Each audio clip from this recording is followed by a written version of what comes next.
हमारी जो ट्रेनिंग है वो है पीएलसी प्रोग्रामिंग की training.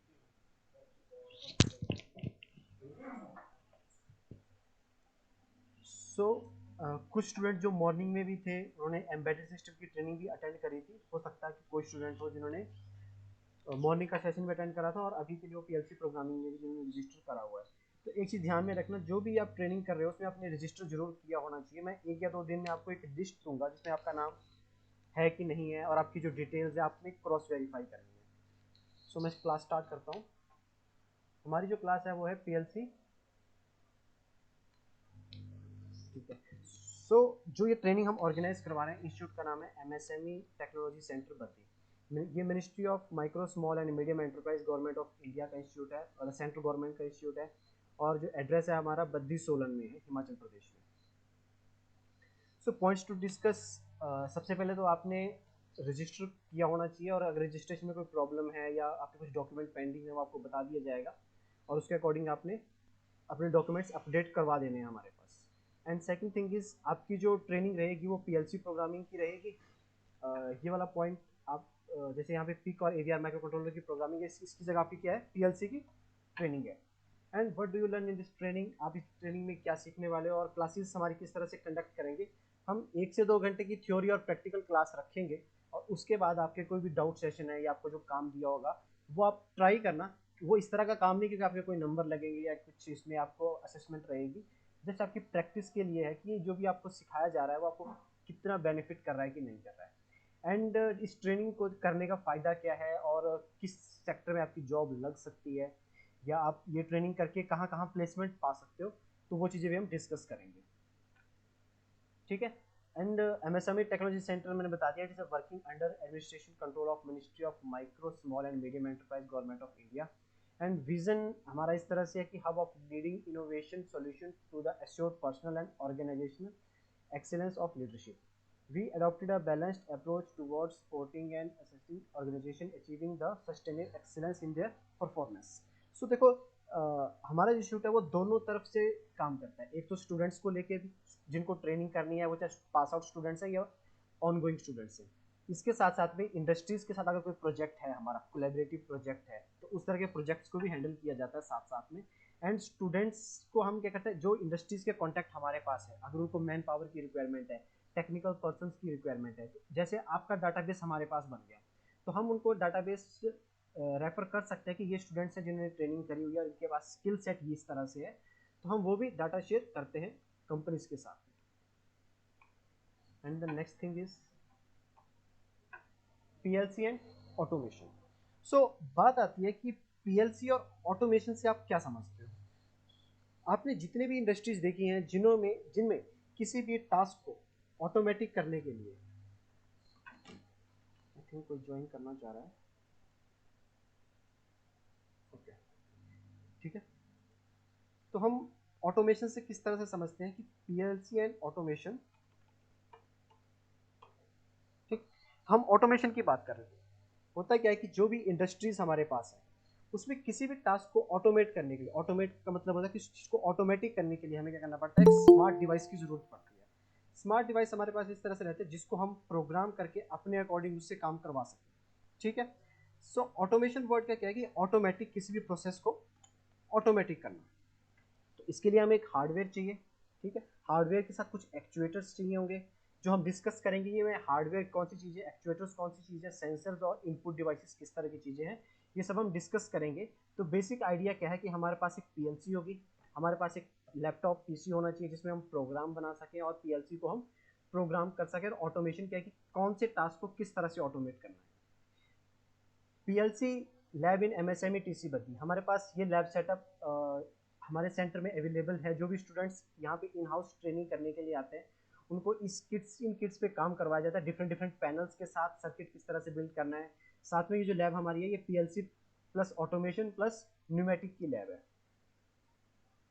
Then what is automation, to repeat the process mechanical और इलेक्ट्रिकल और बोथ। ऐसा प्रोसेस चाहे वो मैकेनिकल प्रोसेस भी हो सकता है, इलेक्ट्रिकल प्रोसेस भी हो सकता है और दोनों का मिक्सचर भी हो सकता है, again for a particular period of time without involving the human efforts, is known as automatic process.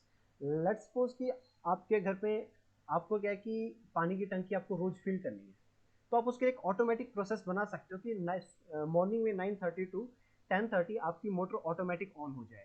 तो आपका ये process day by day her bar repeat करेगा। आपने एक इलेक्ट्रिकल और एक मैकेनिकल मोटर के प्रोसेस को ऑटोमेट कर दिया, जो ऑटोमेटिकली ऑन और ऑटोमेटिकली ऑफ होगा। So automatic process and the process of making the things work in an automatic mode is called automation. Just automation की examples हैं, ठीक है। अब बात करते हैं, automation process was introduced in late 1960s। हुआ क्या था कि जब इंडस्ट्रीज में इंडस्ट्रियलाइजेशन अपने पीक लेवल पर था, उसके बाद लोगों ने देखा कि किस तरह से इस टास्क को और एफिशिएंट वे में किया जाए। एफिशिएंट वे का मतलब है कि उसमें जो टोटल प्रोसेसिंग कॉस्ट है उसको कट करके किस तरह से इसको और प्रॉफिटेबल बनाया जाए। So early automation process was very much complicated, it involves a lot of mess of hard wires, ठीक है। तो जो इनिशियली जो पीएलसी से पहले, जब पीएलसी एग्जिस्टेंस में नहीं आई थी, उससे पहले जितने भी ऑटोमेशन प्रोसेस किए जाते थे उसके लिए कॉम्प्लिकेटेड वायरिंग सेटअप करना पड़ता था। जैसे सेंसर से कोई वायर आप लेके आ रहे हो, उससे कोई रिले स्विच कर रहे हो। जो लोग इलेक्ट्रिकल से हैं, इलेक्ट्रॉनिक्स से हैं, रिले के बारे में आई होप जानते होंगे, नहीं जानते हैं तो हम डिस्कस करेंगे कि रिले किस तरह से काम करती है, ठीक है। बट उन प्रोसेसेस में क्या होता था, रिले हमारा रियल टाइम में एक्ट करता था। सेंसर से अगर वैल्यू सेंस होगी तो उसको एक्ट करेगा, बट वहां पर हम टाइमिंग बेस्ड सर्किट्स नहीं बना पाते थे। टाइमिंग बेस्ड सर्किट्स बनाने के लिए उस टाइम कुछ तरह के मैकेनिकल टाइमर्स आते हैं, मैकेनिकल टाइमर्स उस टाइम यूज करते थे, बट वो इतने एक्यूरेट और उस तरह से नहीं थे कि आप उसको बिल्कुल एफिशिएंट कह सकते हो। अगर आप काउंटर्स की बात करो तो काउंटर भी इतने एफिशिएंट नहीं थे कि जो एक एक स्मॉल स्मॉल चीज और विद मिली सेकेंड में आपको चीज़ें काउंट करके दें। सो नेक्स्ट, जब ऑटोमेशन, आप एडवांस ऑटोमेशन की हम बात करते हैं तो उसमें हम हाइड्रोलिक और न्यूमेटिक प्रोसेसेस को, दोनों प्रोसेसेस को इंक्लूड करते हैं, ठीक है। हाइड्रोलिक और न्यूमेटिक का किस तरह से है? हाइड्रोलिक मीन्स, कोई बताना चाहेगा हाइड्रोलिक और न्यूमेटिक में किस तरह से डिफरेंस है? Any student? सर हाइड्रोलिक तो शायद लिक्विड या हाँ, जब हम लिक्विड से चीज़ें प्रोसेस करते हैं या लिक्विड से किसी चीज़ को ऑन ऑफ करते हैं। अच्छा, सिंपल सा एग्जांपल है, बस के जो दरवाजे हैं उसमें कौन सा यूज होता है, हाइड्रोलिक या न्यूमेटिक?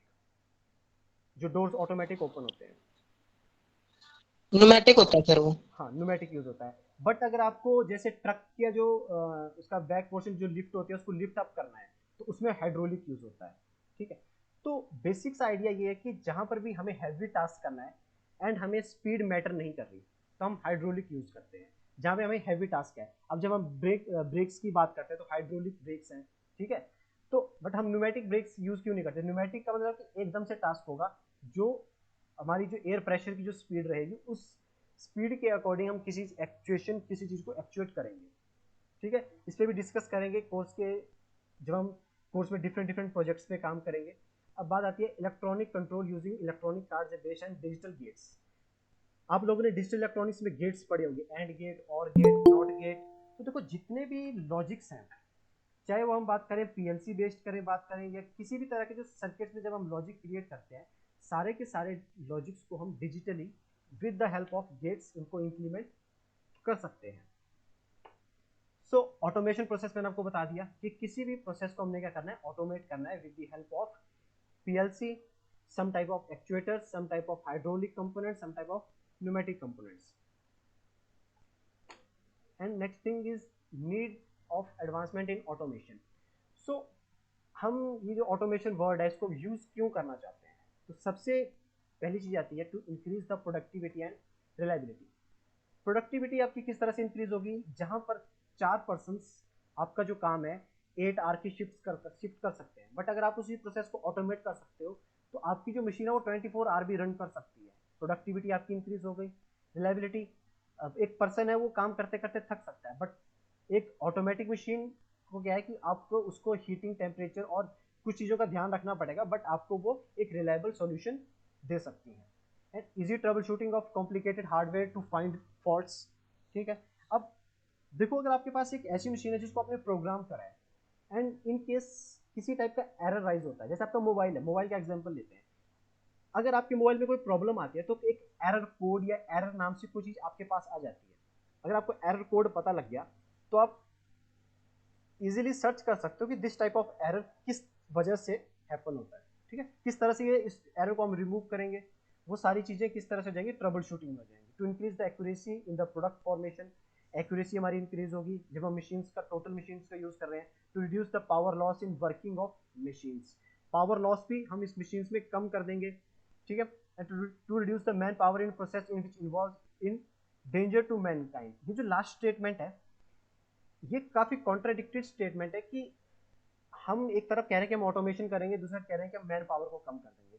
बट अगर हम इसको टेक्निकली देखा जाए तो जो पर्सन्स टेक्निकली साउंड हैं, जो पीएलसी की प्रोग्रामिंग जानते हैं, प्रोसेस ऑफ ऑटोमेशन करना जानते हैं, उनके लिए अच्छी जॉब अपॉर्चुनिटी आती है। ठीक, तो अच्छी जॉब अपॉर्चुनिटी के साथ साथ में आपको जो आपका जो सैलरी पैकेज है वो भी ज़्यादा मिलेगा as compare to a simple worker. ठीक है, एंड जो हम टूल ऑफ ऑटोमेशंस इंडस्ट्री के, अगर हम सिर्फ इंडस्ट्रीज की बात करें तो इंडस्ट्री में जो बेसिक टूल्स यूज होते हैं ऑटोमेशन के लिए, PLC programmable logic controller, HMI human machine interface. जैसे आपको एटीएम मशीन में जो पैनल दिखता है वो भी एक एचएमआई है, ह्यूमन मशीन इंटरफेस। आपका जो टच पैनल, किसी भी तरह का टच पैनल है, वो एक एचएमआई डिवाइस रहता है जिसको हम कह सकते हैं ह्यूमन मशीन इंटरफेस, क्योंकि आपसे वो ह्यूमन से वो टच से इनपुट लेके रिएक्ट करता है कि आपको कितने पैसे निकालने हैं, कि किस तरह से आप बैलेंस चेक कर रहे हो। जो भी इनपुट्स वो रिसीव कर रहा है ह्यूमन की तरफ से ले रहा है और मशीन को कमांड कर रहा है कि किस तरह से काम करना है। Then we move towards the motion control using VFT, variable frequency drives. VFT हम मोटर्स में और एक्चुएटर्स में यूज करते हैं। स्काडा ऑटोमेशन का एक अपडेटेड वर्जन और एक इसे कह सकते हैं एडवांस वर्जन है, जिसमें हम supervision control and data acquisition. Supervision control and data acquisition का मतलब क्या है कि हमारे, अगर लेट्स सपोज कि मेरे पास एक कंपनी है जिसमें हमने 100 मशीनें इंस्टॉल करी हैं, 100 मशीनें काम कर रही हैं। जैसे ही कोई भी मशीन एक प्रोडक्ट बना के तैयार करती है, वो मुझे वहाँ से काउंटर में एक वैल्यू प्लस करके मुझे सेंड कर देती है कि मैंने एक प्रोडक्ट मैन्युफैक्चर कर दिया। तो मेरे पास डाटा आ गया, तो मैंने डाटा को क्या करा, एक्वायर करा। सो इसे कह सकते हैं data acquisition. Okay, and supervise control कि मैं किसी भी मशीन को कंट्रोल कर सकता हूँ। कोई कुछ कहना चाह रहा था, मेरी आवाज़ तो नहीं बीच में ब्रेक हो रही?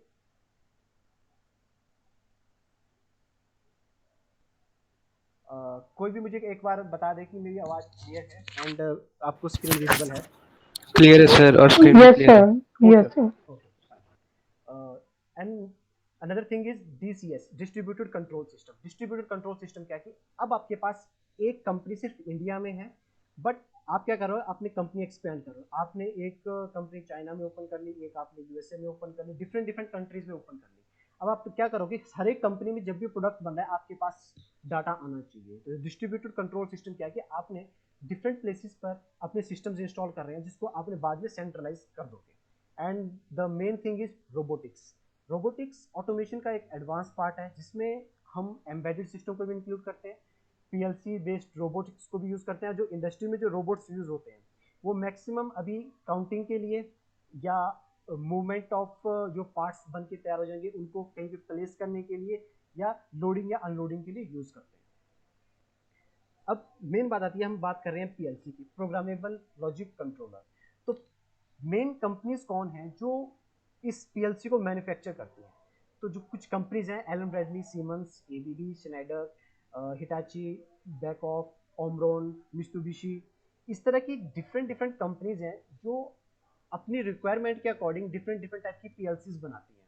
बड़ा बेसिक सा एग्जांपल है कि जैसे आप कभी भी मोबाइल परचेज करने जाते हो तो आपको मोबाइल 5000 का भी मिल जाएगा, आपको मोबाइल 20,000 का भी मिल जाएगा। फाइन, आप किस तरह से डिफर करते हो कि आपको 20,000 का मोबाइल चाहिए, 5,000 का मोबाइल चाहिए? आप देखते हो कि आपकी रिक्वायरमेंट क्या है। आपकी अगर रिक्वायरमेंट 5,000 वाला मोबाइल फुलफिल कर रहा है तो आप ज़रूरी नहीं कि 20,000 उस पर एक्स्ट्रा स्पेंड करोगे मनी। ठीक, तो उसी तरह से कंपनीज क्या करती हैं, अपने टास्क के अकॉर्डिंग स्पेसिफिक टाइप ऑफ पीएलसीज बनाती हैं। हम कोर्स में ये भी सीखेंगे कि हम अपने पर्टिकुलर टास्क के लिए पीएलसी किस तरह से चूज करें, क्योंकि पीएलसी सिलेक्ट करने के लिए जब आप मानो आप किसी कंपनी में चले गए, आपको वहाँ पर काम दिया गया कि इस पर्टिकुलर प्रोसेस को ऑटोमेट करो और हमें अपनी रिक्वायरमेंट बताओ, तो आप कहोगे कि सर एक पीएलसी चाहिए। बट जो वहाँ पे कंपनी का ओनर है उसे नहीं पता कि पीएलसी वो कहेगा ठीक है पीएलसी मुझे मॉडल नंबर तो बताओ कि मॉडल कौन सा है, कंपनी कौन सी है, और आपको उसके साथ में सॉफ्टवेयर कौन सा चाहिए, पूरी रिक्वायरमेंट्स अपनी बताओ, और साथ साथ में पीएलसी के साथ में आपको एडिशनल कंपोनेंट्स क्या क्या चाहिए। ठीक है। सो जब भी हम कोई पीएलसी यूज करते हैं तो उसके साथ रिक्वायर्ड कंपोनेंट्स क्या हैं, पावर सप्लाई किस तरह से कनेक्ट करनी है, वो सारी चीजें हम कोर्स में धीरे धीरे देखेंगे, एक साथ सारी चीजें कवर नहीं करेंगे। बट कई कई बार कॉमन क्वेश्चन आ जाता है कि कौन कौन सी कंपनीज है जो पीएलसी की मैन्युफैक्चरिंग करती है। ये मैन्युफैक्चरिंग के साथ साथ कुछ कुछ कंपनीज इसमें से सर्विसेज भी प्रोवाइड करती है। मैं जो आपको ट्रेनिंग करवाऊंगा वो सीमेंस की पीएलसी है हमारे पास, जिसका मॉडल नंबर है S7-1200। आप इंटरनेट पे सर्च कर सकते हो सीमेंस S7-1200 जो हम मॉडल यूज करेंगे, जो मैंने इससे पहले आपको इमेज भी यहाँ पर दिखाई थी जो हमारे लैब में इंस्टॉल्ड है। तो यहाँ पर जो पीएलसी, इस पूरे डायग्राम में जो आपको पीएलसी है वो ये ग्रे कंपोनेंट है, और इसके नीचे ये ट्रेनर किट है जिसमें हम इनपुट्स और आउटपुट्स को कनेक्ट कर सकते हैं। तो ये हमारा पीएलसी है जो मेन बॉक्स है, जो मेन कंट्रोलर बॉक्स है। And next thing is about PLC. So programmable logic controller, ये जो आपको डायग्राम दिख रही है ये सीमेंस की S7-1200 पीएलसी है। इसमें number of inputs, total number of outputs, कितने टाइप के पोर्ट्स हैं, किस तरह से इसको हम यूज़ कर सकते हैं, क्या इसका प्राइस है, वो सारी चीज़ें हम चेक करेंगे नेक्स्ट क्लास में। आज हम सिर्फ बेसिक्स पे बात कर रहे हैं। ठीक है। So the first PLC was developed by a group of engineers in general Motors 1968 when the company were looking for an alternative to replace the complex relay control system. So अब ये जो वर्ड है relay, ये बार बार आपको सुनने में आ रहा होगा। अब ये बात है कि इस रिले का और हमारी पीएलसी का रिलेशन क्या है। ठीक है। तो मुझे बताओ कि आप में से कोई ऐसा स्टूडेंट है जिसने रिले वर्ड पहली बार सुना है, या रिले के बारे में आप लोग जानते हो? अगर किसी ने नहीं सुना तो बिल्कुल बेसिक से बताओ। Any student? सुना है सर इसका नाम तो पहले। सुना है सर, ओवरलोड रिले। ठीक है, ओके। सो मैं इन सभी चीज़ों को मैं रिलेट करूंगा कि इस एक रिले से हम किस तरह से प्रोसेस को ऑटोमेट कर सकते हैं, और उसी चीज़ को पीएलसी से क्यों रिप्लेस करना पड़ा। ठीक है। अब पीएलसी का इंटरनल स्ट्रक्चर देखते हैं, पीएलसी कैसे काम करती है, फिर हम रिले पे आएंगे कि रिले किस तरह से काम करती है और दोनों में डिफरेंस क्या है, क्यों हमें पीएलसी की जरूरत पड़ी। ठीक। सबसे पहले हमारे पास किसी भी सिस्टम में, कोई भी इलेक्ट्रॉनिक सिस्टम है, ठीक, आपके मोबाइल से लेके टीवी से लेके कोई भी इलेक्ट्रॉनिक सिस्टम आप लोगे, उसमें ये तीन चीज़ें बहुत कॉमन होती है। एक इनपुट पीएलसी सिस्टम, या उसमें क्या रहेगा प्रोसेसिंग के लिए सिस्टम, ठीक, और एक आउटपुट। ये तीन कंपोनेंट्स रहते हैं किसी भी बेसिक इलेक्ट्रॉनिक्स या इलेक्ट्रिकल कंपोनेंट के। सो इनपुट में हमारे पास क्या चीज़ें आती हैं, जिसमें हम स्विचेस, सेंसर्स, डिफरेंट टाइप के एनालॉग और डिजिटल सेंसर्स, इस तरह के सेंसर्स की जब हम बात करते हैं, या हमारा जो कीबोर्ड है वो भी हमारे लिए क्या हुआ, इनपुट डिवाइस हुआ। इस तरह के जो डिवाइसेज हैं वो सारे इनपुट डिवाइसेज हैं। उसके बाद हमारे पास आता है प्रोसेसिंग यूनिट, जहाँ पर हम मेन प्रोग्राम रखेंगे। तो अब हमारे पास जब हम पीएलसी की ट्रेनिंग कर रहे हैं तो हमारे पास मेन कंपोनेंट यहाँ पर क्या आ गया, पीएलसी आ गई, प्रोग्रामेबल लॉजिक कंट्रोलर। और आउटपुट में हम क्या करेंगे, या तो किसी मोटर को ऑन करेंगे, किसी बल्ब को ऑन करेंगे, या किसी प्रोसेस को ऑटोमेट करेंगे, या किसी एक्चुएटर को एक्चुएट करेंगे। एंड इसमें एक चीज़ और आती है जो इस पीएलसी में प्रोग्राम डालने के लिए हमें चाहिए, वो है कंप्यूटर। ठीक है, या पर्सनल कंप्यूटर या लैपटॉप हमें चाहिए होगा, जिसमें हम पूरा कोड डेवलप करके इसमें इंसर्ट करेंगे। तो पीएलसी के कुछ ऑपरेशंस होते हैं, जैसे यहाँ पर हम कह सकते हैं self test, input scan, logic solve and output scan. Scan operations के बारे में मैं आपको बताऊंगा कि स्कैन ऑपरेशंस कब यूज करते हैं, इन स्कैन ऑपरेशंस का मतलब क्या है। जब हम पहला अपना कोड बनाएंगे तब आपको मैं सारे स्कैन ऑपरेशंस वहां पर अच्छे से एक्सप्लेन करूंगा। ठीक है, अभी मैं ओवरव्यू बता देता हूँ। सेल्फ टेस्ट का मतलब क्या है, पीएलसी जैसे ही आप पीएलसी को ऑन करोगे, प्रोग्राम उसमें अपलोड कर दोगे, प्रोग्रामिंग आप उसमें डाल दोगे, उसके बाद वो कंटिन्यूसली सेल्फ टेस्ट करती रहती है, वो अपने हार्डवेयर को चेक करती रहती है। अगर इन केस किसी भी टाइप का अगर उसमें एरर आता है तो वो ये क्या करेगी, यहाँ पर जैसे ये एलईडीज यहाँ पर ग्लो करती हैं, यहाँ पे रेड कलर की एलईडी को ग्लो करना स्टार्ट कर देगी, जो हमें बताएगा एरर स्टेटस। ठीक। इनपुट स्कैन, इनपुट स्कैन का मतलब है कि जो भी आप इनपुट्स उस पर कनेक्ट करोगे, मानो आपने 10 टाइप के सेंसर्स एक साथ उसमें लगा दिए, तो वो क्या करता रहेगा, हर बार हर एक सेंसर से रीडिंग लेता रहेगा कि किसी ने कोई सेंसर ऑन तो नहीं करा, किसी तरह से कोई सेंसर में प्रॉब्लम तो नहीं आई है, सेंसर ने कोई इनपुट तो नहीं दिया मुझे, तो उस तरह से वो इनपुट स्कैन्स पे काम करता रहेगा। लॉजिक सॉल्व का मतलब क्या है, जो भी आपने उसके अंदर प्रोग्राम इनपुट करा होगा उस प्रोग्राम को वो इनपुट्स के अकॉर्डिंग अपडेट करता रहेगा। और आउटपुट स्कैन में अगर उसको लॉजिक सॉल्व करने के बाद ये लग रहा है कि ठीक है मेरे को मोटर को ऑन करना है, तो मोटर को ऑन करेगा, अगर ऑफ करा तो ऑफ करेगा। तो ये सारी चीजें क्या होती हैं, स्कैनिंग, ये कंटिन्यूसली चलती रहती है हमेशा के लिए। ठीक है, अब बात करते हैं इनपुट डिवाइसेस की। तो इनपुट डिवाइसेस हमारे पास सबसे कॉमन डिवाइसेस रहते हैं पुश बटन्स। इस तरह के पुश बटन्स आपने मशीन्स के ऊपर अपने घर में भी देखे होंगे। घर में बेसिकली इस तरह के इंडस्ट्रियल यूज वाले बटन्स हम बहुत कम यूज करते हैं, बट अगर हम बात करें की वाले लॉक की, सम टाइम क्या होता है कि इंडस्ट्रीज में आप देखोगे कुछ प्रोटेक्टेड सर्किट्स होते हैं जहां पर हम की लॉक सिस्टम यूज करते हैं। जो ये की रहती है इसी में ही स्विच लगा होता है, जैसे आप इसको एक साइड को मूव करोगे तो वो स्विच ऑन हो जाएगा, अदरवाइज वो ऑफ रहेगा। फिर बाद में कुछ हमारे पास सिलेक्टर स्विचेस आते हैं, फिर हम सेंसर्स की बात करते हैं, फिर हमारे पास HMI आता है। HMI क्या होता है, ह्यूमन मशीन इंटरफेस। जो मैंने कहा था हम पैनल्स के थ्रू भी हम इनपुट प्रोवाइड कर सकते हैं। तो डिफरेंट टाइप के इनपुट डिवाइसेस हैं हमारे पास। एंड देन अगर हम सेंसर्स की बात करें तो जो हमारे पास सेंसर्स हैं इंडस्ट्री में एप्लीकेशन पे डिपेंड करता है कि हम सेंसर किस तरह से चूज करेंगे। ठीक है, सेंसर्स के जो टाइप हैं अगर हम उनको उनकी टेक्नोलॉजी के टाइप पे हम उनको डिफरेंशिएट करें तो प्रॉक्सिमिटी सेंसर, ठीक है, pressure sensor, then ultrasonic sensor, RTD sensor, level sensors. हम इन सभी सेंसर्स पे मैं आपको अभी इनके बारे में थोड़ा थोड़ा बताऊंगा कि किस चीज़ के लिए यूज़ करते हैं। प्रॉक्सिमिटी सेंसर्स हम यूज़ करते हैं कभी भी हमें किसी चीज़ को काउंट करना है। प्रॉक्सिमिटी सेंसर्स की जो रेंज रहती है बहुत कम रेंज रहती है। जैसे प्रॉक्सिमिटी में आ जाते हैं हमारे पास inductive sensor, capacitive sensor, photo electric, ultrasonic. ये जो सेंसर्स आपको यहाँ पे डायग्राम में दिख रहे हैं ये सारे किस तरह के सेंसर्स हैं, प्रॉक्सिमिटी सेंसर्स हैं। तो आप चूज कैसे करते हो सेंसिंग, इसमें सेंसिंग की रेंज बताई हुई है कि कितने दूर तक ये सेंस कर सकता है। तो ये सारी रेंजेस जो है मिलीमीटर में है। ठीक है, तो 40 मिलीमीटर का मतलब क्या हुआ, 4 सेंटीमीटर, 4 सेंटीमीटर तक के ऑब्जेक्ट को ये डिटेक्ट कर सकता है। ठीक है, और एप्लीकेशन इसमें बताई गई है कि किस किस तरह के ऑब्जेक्ट्स को ये डिटेक्ट कर सकता है। फिर हम बात करते हैं प्रेशर सेंसर की। तो प्रेशर सेंसर का ये है कि अगर आपको जैसे वेइंग सेंसर है, आपको किसी चीज़ का वेट करना है, तो आप चाहते हो कि वहाँ पे आप एक ऐसी मशीन बनाना चाहते हो कि जहाँ पे प्रेशर पड़ेगा तो उसमें एक रीडिंग आए। ठीक है, तो वहाँ हम प्रेशर सेंसर यूज़ करेंगे। अल्ट्रासोनिक सेंसर हम रेंज फाइंड आउट करने के लिए होता है कि जैसे यहाँ से पर्टिकुलर ऑब्जेक्ट कितने डिस्टेंस पे है। आरटीडी हमारे पास आ जाता है, रेजिस्टेंस टेम्परेचर डिपेंडेंट सेंसर आ जाते हैं।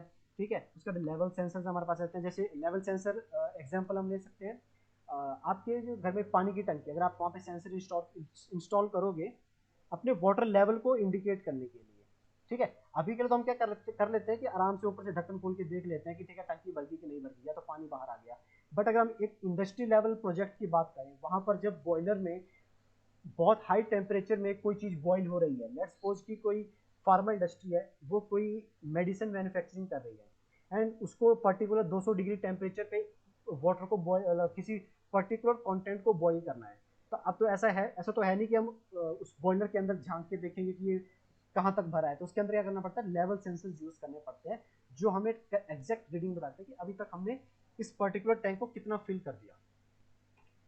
तो ये सेंसर्स की बात हो गई। जब हम आउटपुट की बात करते हैं तो मेन कंपोनेंट आउटपुट में हमारे पास रिलेज आता है। पीएलसी ने रिले को एग्जैक्टली पूरा रिप्लेस नहीं करा है, रिलेज को अभी भी हम यूज करते हैं।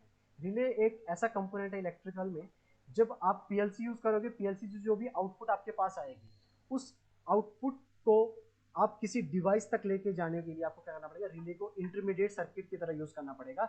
ये एक प्रोटेक्शन भी प्रोवाइड करता है आपके पीएलसी को, वो भी हम डिस्कस करेंगे कि किस तरह से प्रोटेक्शन प्रोवाइड करता है। बाद में हमारे पास आते थे सॉलिनॉइड वॉल्व्स। सॉलिड वॉल्व्स हमारे पास फ्लो वॉल्व की तरह रहते हैं कि जैसे अगर हम किसी चीज़ को स्टॉप करना है या ऑन करना है, ऑफ करना है। जैसे आपके पास ये सॉलिड वॉल्व है, यहाँ से अगर वाटर फ्लो है, यहाँ पर एक रिले लगी होती है, ये सॉलिड वॉल्व को ऑफ या ऑन करता है। ठीक, एंड अगर मैं इसको ऑन करूंगा तो वाटर फ्लो यहाँ से अलाउ करेगा, अदरवाइज अलाउ नहीं करेगा। फिर हम मोटर्स की बात करते हैं। आपने देखा होगा इंडस्ट्री में डिफरेंट टाइप की AC DC मोटर्स, दोनों टाइप की मोटर्स यूज होती हैं। आप बल्ब्स और एलईडीज को भी कंट्रोल कर सकते हो, हम एलईडी को भी इसमें साथ में लेके चलेंगे। एंड आपको फैन कंट्रोल करना है, कूलिंग फैन है, हीटिंग फैन है, डिफरेंट टाइप के फैंस हैं, उनको कंट्रोल करना है। तो आप सभी के लिए हम क्या डिवाइसेस यूज़ करेंगे, पीएलसी के हेल्प से हम इन चीज़ों को यूज़ करेंगे।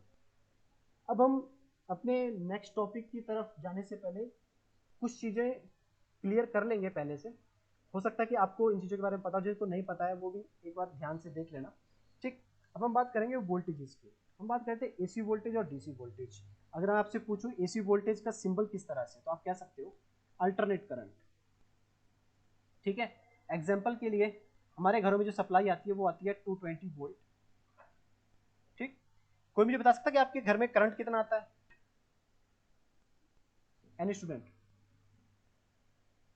220 20 वोल्टेज। सर। हाँ, वोल्टेज आती है 220। करंट कितना? Frequency 50 hertz. Okay, frequency 50 hertz. Sir वो तो कंजप्शन के ऊपर होता है ना, हमारा करंट कितना हम कंजप्ट कर रहे हैं। हाँ जी, हाँ जी, बिल्कुल सही जवाब। देखो, बड़ी सिंपल सी बात है, अगर आपके घर में 2 एसी हैं, 2 फ्रिज हैं, या 4-5 इस तरह के जो हैवी पावर कंजप्शन जो कंपोनेंट्स वैसे आपके पास घर में है, अगर आप उनमें से किसी को ऑन नहीं करोगे तो आपको बिजली का बिल ज़्यादा थोड़ी आएगा। वोल्टेज तो आपके घर में 220 आती रहेगी, बट जो करंट जो हमारे पास डिपेंड करता है वो डिपेंड करता है आपकी कंजप्शन पे। हम कहते हैं ना कि लोड वैल्यू कितनी है। अगर आप घर में अभी कभी आपका नया घर जब बनेगा, आपने आप अपने फादर को पूछ सकते हो कि सर पापा की मैंने जब हमारे घर में बिजली का कनेक्शन आया था, ठीक, तो हमने क्या चीज़ें सबमिट करी थी, तो वहाँ पे हमें लोड वैल्यू सबमिट करनी पड़ती है, उसके अकॉर्डिंग हमें मीटर असाइन होता है। लोड वैल्यू का मतलब क्या है कि हम किस कौन कौन सी चीज़ें यूज़ करेंगे और हम मैक्सिमम करंट, अगर मैं पूरे घर के हर एक अप्लायंस को ऑन भी कर दूं तो मैक्सिमम करंट कितना आएगा, तो वो आ जाएगा। किस चीज़ पे डिपेंड करता है, वो डिपेंड करता है आपके लोड वैल्यू पे। लोड वैल्यू का मतलब है कि आप कितने चीज़ें वहाँ पर यूज़ कर रहे हो। वोल्टेज आपके घरों में 220 ही आती है, तो ये जो वोल्टेज है हमारे पास एसी वोल्ट आती है। अगर हम इंडस्ट्रीज की बात करें, इंडस्ट्री में हमारे पास आती है 440 वोल्ट। ठीक है, नॉर्मल जो हमारे पास सप्लाई आती है 220 रहती है, और जो हमारी इंडस्ट्रीज में आती है वो आती है 440 वोल्ट। तो आपको, अगर आप ऑटोमेशन इंडस्ट्रीज के लिए कर रहे हो, तो आपको ये चीज़ ध्यान में रखनी है कि आप 440 वोल्टेज पे काम करोगे। ठीक है, और ये 3 फेज सप्लाई रहेगी हमारे पास। अगर हम सिर्फ सिंपल घर की बात करें, तो अगर आप घर में ऑटोमेशन कर रहे हो या ऐसी इंडस्ट्री में काम कर रहे हो जहाँ पर 220 वोल्ट पे काम हो रहा है, तो आप आराम से सिंगल फेज है 220 वोल्ट पे काम कर सकते हो। नेक्स्ट आती है डीसी वोल्टेज। सो डीसी वोल्टेज का मतलब क्या है कि बैटरीज। ठीक है, अगर हम बात करें डीसी वोल्टेज का सिंबल, तो उसमें कहता है अगर मेरे पास 5 वोल्ट की बैटरी है तो मैं ग्राफ किस तरह से बताऊंगा, ये 5 वोल्ट है यहाँ पर। ठीक, इस तरह का कांस्टेंट ग्राफ मेरे पास रहता है, जिसकी फ्रीक्वेंसी मेरे पास रहती है 0 हर्ट्ज। ठीक है, उसमें वोल्टेज जो भी रिक्वायर वोल्टेज रहेगी 5 वोल्ट, 12 वोल्ट, 24 वोल्ट या 48 वोल्ट, जो भी हमारे पास उसकी रिक्वायरमेंट रहेगी, जो या हम नंबर ऑफ बैटरीज कनेक्ट करके भी इस वोल्टेज को कम ज़्यादा कर सकते हैं। सो करंट की बात वही आएगी, कंजप्शन डिपेंड करेगी हमारी लोड वैल्यू पे कि हम क्या चीज़ उसके साथ यूज़ भी कर रहे हैं। अब बात आती है हमारी जो पीएलसी है वो कितने वोल्ट पे चलते हैं। जो हमारी जो पीएलसी है वो 24 वोल्ट पे ऑपरेट होती है। ठीक, सो यहाँ से एक चीज़ समझ में आ रही है कि अगर हमारी पीएलसी 24 वोल्ट पे ऑपरेट हो रही है और मुझे वो अपनी जो पीएलसी है वो इंडस्ट्री में अगर यूज़ करनी है, तो मेरे को ऐसी सप्लाई चाहिए होगी जो मुझे 440 वोल्ट से 24 वोल्ट बना कर दे। डन। अगर मैं उसको घर में यूज़ कर रहा हूँ, ऐसी इंडस्ट्री में यूज़ कर रहा हूँ जो 220 से मुझे क्या करके दे, 220 से हमें 24 वोल्ट बना कर दे। ठीक, ये हम कब कब करेंगे, जब हम 220 वोल्टेज पे काम कर रहे हैं। सो जब मैंने आपको ये चीज़ बताई थी, व्हाट इज पीएलसी वाली स्लाइड बताई थी, तो यहाँ पर एक कंपोनेंट था पावर सप्लाई। अब पावर सप्लाई का अगर आप कनेक्शन देखोगे तो वो इनपुट डिवाइसेस के साथ भी कनेक्टेड है, आउटपुट डिवाइसेस के साथ भी कनेक्टेड है। तो हम कॉमन पावर सप्लाई यूज़ करते हैं। तो अगर आप कभी भी सेंसर लेने जाओगे मार्केट में, परचेज करने जाओगे, मानो आप ओमरोन का सेंसर लेके आ रहे हो, डिफरेंट कंपनी सेंसर्स मैन्युफैक्चर करती हैं, तो आपको ये देखना पड़ेगा कि आप जो सेंसर ला रहे हो उसकी जो ऑपरेटिंग वोल्टेज है वो भी 24 वोल्ट होनी चाहिए। बिकॉज जो लोग अभी एम्बेडेड सिस्टम का कोर्स भी कर रहे हैं, वहाँ पर जो हम सेंसर्स यूज़ करेंगे या कोई भी किसी भी टाइप का इनपुट डिवाइस यूज़ करेंगे, हम मैक्सिमम यूज़ करेंगे 5 वोल्ट तक का, बट हम पीएलसी में यूज़ करते हैं 24 वोल्ट के सेंसर्स। ठीक, तो हमें सप्लाई भी किस तरह की चाहिए होगी, 24 वोल्ट वाली सप्लाई चाहिए होगी। एंड टाइप ऑफ, अब हमारे पास आता है एनालॉग सिग्नल्स। सो जो टाइप ऑफ एनालॉग सिग्नल्स हम यहाँ पर बात कर रहे हैं, जब मैं आपको पीएलसी में एनालॉग सेंसर्स को इंटरफेस करना सिखाऊंगा, एनालॉग सेंसर्स और डिजिटल सेंसर, दो टाइप के सेंसर्स हमारे पास रहते हैं, एनालॉग सेंसर और डिजिटल सेंसर्स। एनालॉग सेंसर्स क्या होते हैं, वो हमें, जैसे सबसे पहले डिजिटल सेंसर समझते हैं। डिजिटल सेंसर हमें वैल्यू देता है 0 या 1। किस तरह से, अगर हम एक स्विच की बात करें, या तो स्विच ऑन होगा या तो वो ऑफ होगा। इस तरह के सेंसर जो रहते हैं वो सारे डिजिटल सेंसर्स हैं, जो सिर्फ दो वैल्यूज हमें प्रोवाइड करते हैं, या तो 1 प्रोवाइड करेंगे तो 0 प्रोवाइड करेंगे। ठीक है, उस तरह के जितने भी सेंसर्स हैं हमारे पास डिजिटल सेंसर्स हैं। एनालॉग सेंसर्स किस तरह के आते हैं, अगर हम बात करें टेम्परेचर सेंसर की, ठीक, अगर हम बात करते हैं टेम्परेचर सेंसर की, ह्यूमिडिटी सेंसर्स की, जो हमें 0 या 1 वैल्यू नहीं देते, वो हमें वैल्यूज देते हैं, कुछ पर्टिकुलर रेंज में वैल्यू देते हैं। ये जो रेंज रहती है, इस रेंज को हम डिस्कस करेंगे कब, जब हम एनालॉग इंटरफेस की बात करेंगे। बट पीएलसी में जब हम यूज करते हैं एनालॉग सेंसर्स, एनालॉग सेंसर अभी के लिए मैं बता रहा हूँ, जब हम एनालॉग सेंसर्स इंटरफेस करना सीखेंगे तब मैं आपको ये सारी चीज़ें फिर से बताऊंगा। तो हमारे पास जो एनालॉग सेंसर्स हैं पीएलसी के साथ यूज करने के लिए, वो हमें 0 से 10 वोल्ट की वोल्टेज बना के देते हैं। अगर वो करंट बेस्ड सेंसर है तो वो 4 से 20 मिली एम्पेयर तक की हमें करंट प्रोवाइड करते हैं। देखो, दो टाइप के सेंसर्स होते हैं, वोल्टेज बेस्ड सेंसर भी होते हैं, करंट बेस्ड सेंसर भी होते हैं। वोल्टेज और करंट बेस्ड सेंसर को सिंपल सा समझने के लिए आपको बड़ा सिंपल सा एग्जांपल बताता हूँ। मानो आपके पास एक सेंसर है, ठीक है, अगर आप उसकी वैल्यू को इंक्रीज करना चाहते हो तो वो आपको 0 वोल्ट भी दे सकता है, 1 वोल्ट भी दे सकता है, 2 भी दे सकता है, 10 वोल्ट तक कोई भी सिग्नल दे सकता है। जब वो बिल्कुल हाई स्पीड पे होगा, या मतलब बिल्कुल मैक्सिमम वैल्यू पे होगा तो 10 आपको देगा, मिड वैल्यू पे होगा तो 5 वोल्ट आपको देगा, अगर बिल्कुल 0 पे तो 0 वोल्ट देगा। ठीक है, वो वोल्टेज सेंसर्स हैं जो 0 से लेकर 10 वोल्ट तक हमें सिग्नल देते हैं। करंट करंट सिग्नल वाले से जो हमारे पास सेंसर्स रहते हैं, वो हमें करंट की फॉर्म में वैल्यूज देते हैं पीएलसी के लिए। ठीक, अगली बात आ जाती है ह्यूमन मशीन इंटरफेस की। तो ह्यूमन मशीन इंटरफेस हमारे पास डिफरेंट टाइप की इंटरफेस, हम अपनी रिक्वायरमेंट के अकॉर्डिंग उसको डिज़ाइन करते हैं एचएमआई को, उसमें किस तरह के फंक्शंस रखने हैं, किस तरह के टच बटन्स रखने हैं, तो वो सारी चीज़ें एचएमआई के ऊपर डिज़ाइन होती हैं। डिस्ट्रीब्यूटेड कंट्रोल सिस्टम, इसके ऊपर मैंने आपको बता दिया था, ज़्यादा डीप जाने की ज़रूरत अभी है नहीं। ठीक है, सो बेसिक पीएलसी। अब हम कोर्स की बात करते हैं कि हम बेसिक लेवल पीएलसी में इस कोर्स में क्या क्या चीज़ें सीखेंगे। सबसे पहले हमारे पास इंट्रोडक्शन टू ऑटोमेशन रहेगी, जो आज हमने डिस्कस कर लिया। ठीक है, electrical switches, gear, release, DOL starters. अब हमारा जो नेक्स्ट टास्क रहेगा वो ये चीज़ें करने को रहेगा। ठीक, तो सबसे पहले हम रिलेज के बारे में पढ़ेंगे कि ये रिले क्या चीज़ है। ठीक है, जब ये डीओएल स्टार्टर्स और रिलेज के बारे में हम सब कुछ पढ़ लेंगे, उसके बाद हम बात करेंगे डिजिटल लॉजिक यूजिंग गेट्स। तो जो हम डिजिटल लॉजिक्स हैं जिसमें हम गेट्स बनाएंगे, गेट्स हम एंड गेट भी बनाएंगे, और गेट भी बनाएंगे, नॉट गेट भी बनाएंगे, दोनों तरीके से बनाएंगे, पीएलसी में भी बनाएंगे और विद यूजिंग रिले भी बनाएंगे। फिर हम बात करेंगे कि बिट लॉजिक क्या होता है, लैडर लैंग्वेज किस तरह से हम यूज़ करनी है, लैडर प्रोग्रामिंग किस तरह से यूज़ होनी है। तो आप ये बात समझ लो कि आप जो प्रोग्रामिंग सीखने वाले हो, पीएलसी की जो प्रोग्रामिंग सीखने वाले हो, आप सीखने वाले हो लैडर लैंग्वेज। लैडर का मतलब है सीढ़ी, ये सीढ़ी की तरह लगती है, मतलब इसको नाम लैडर लॉजिक है।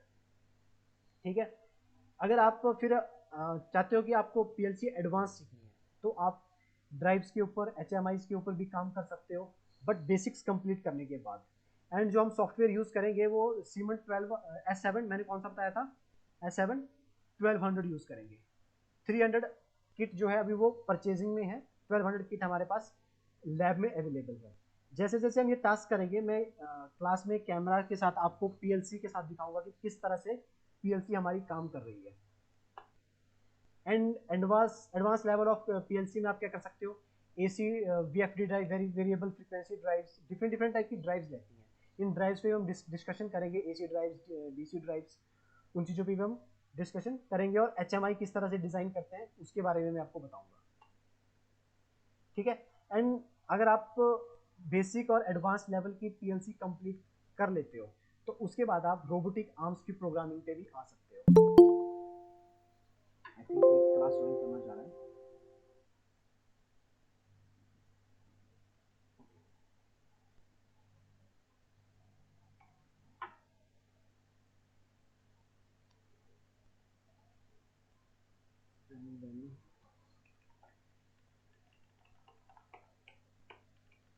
अच्छा, अभी तक किसी को कोई भी डाउट जितना मैंने करवाया है? फिर इसके बाद अब हम बिल्कुल प्योर टेक्निकल चीजें स्टार्ट कर रहे हैं। किसी को कुछ भी पूछना हो?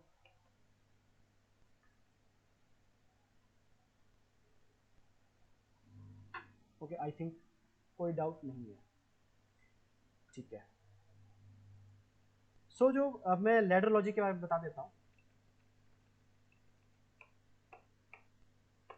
मैंने आपको बताया कि हम जो प्रोग्रामिंग लैंग्वेज यूज करेंगे वो यूज करेंगे लैडर प्रोग्रामिंग। पूरी जो लैडर प्रोग्रामिंग है उसमें सिर्फ 4 चीजें यूज होती है, ठीक है। और जो बहुत मेन जो चीजें हैं वो मेनली हमारे पास 3 चीजें हैं। 3 में हमारे पास क्या है? अगर हम रिले और पीएलसी को कंपेयर करें तो पीएलसी में आप आउटपुट के लिए ये सिंबल यूज करोगे इस तरह से, ठीक है। कहीं पे भी आपको पीएलसी के प्रोग्राम में इस तरह का सिंबल दिख रहा है, उसका मतलब क्या है? वो एक वो क्या चीज है? एक आउटपुट है। ये सिर्फ 3 चीजें आपको ध्यान में रखनी है, ठीक है। उसके बाद हमारे पास आते हैं इनपुट। 2 टाइप की होती है हमारे पास। एक हमारे पास रहती है एनओ और एक रहती है एनसी। एनओ का मतलब क्या है? Normally open. आप यहाँ पे देख सकते हो इन 2 लाइंस के बीच में कोई भी कनेक्शन नहीं है, तो मतलब ये कौन सा हुआ? Normally open, normally open contact. अगर हम बात करें एनसी का, एनसी किस तरह से हमारे पास यहाँ से ये चीज कनेक्टेड है, इंटरनली कनेक्टेड है, तो उसका मतलब है एनसी। अब इसी चीज को अगर हम कंपेयर करें एक रिले से, तो रिले में आउटपुट, हम रिले में किस तरह से आउटपुट लेंगे अभी हम नेक्स्ट स्लाइड में देखेंगे। नॉर्मली ओपन कॉन्टैक्ट का मतलब है जैसे आपके जो घरों में जो स्विचेस यूज होते हैं ना, वो सारे एनओ टाइप के स्विचेस होते हैं। अब आप ये नहीं कहोगे कि ये स्विच ऑन करने पे ऑन हो जाता है, ऑफ करने पे ऑफ हो जाता है। अब आप जब भी डिफरेंशिएट करोगे स्विचेस को, आप कहोगे कि एनओ टाइप का स्विच है या एनसी टाइप का स्विच है।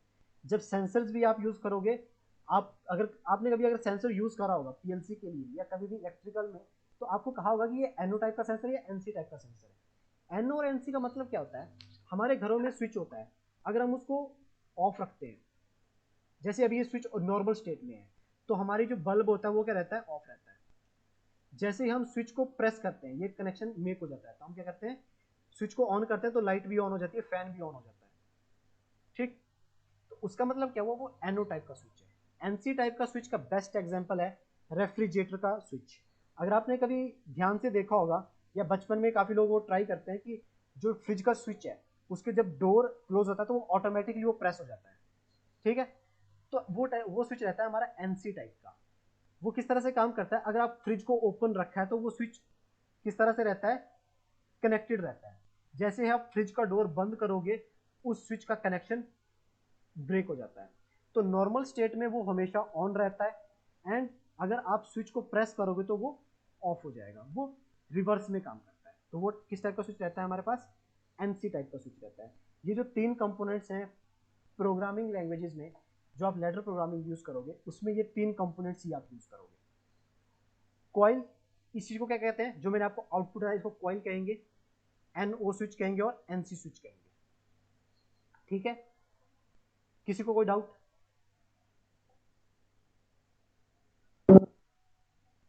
Okay, no sir.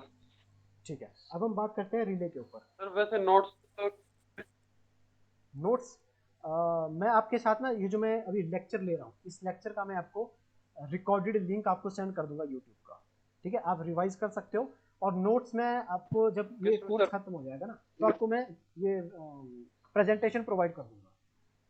Sir recorded mail पे सेंड हो जाएगा?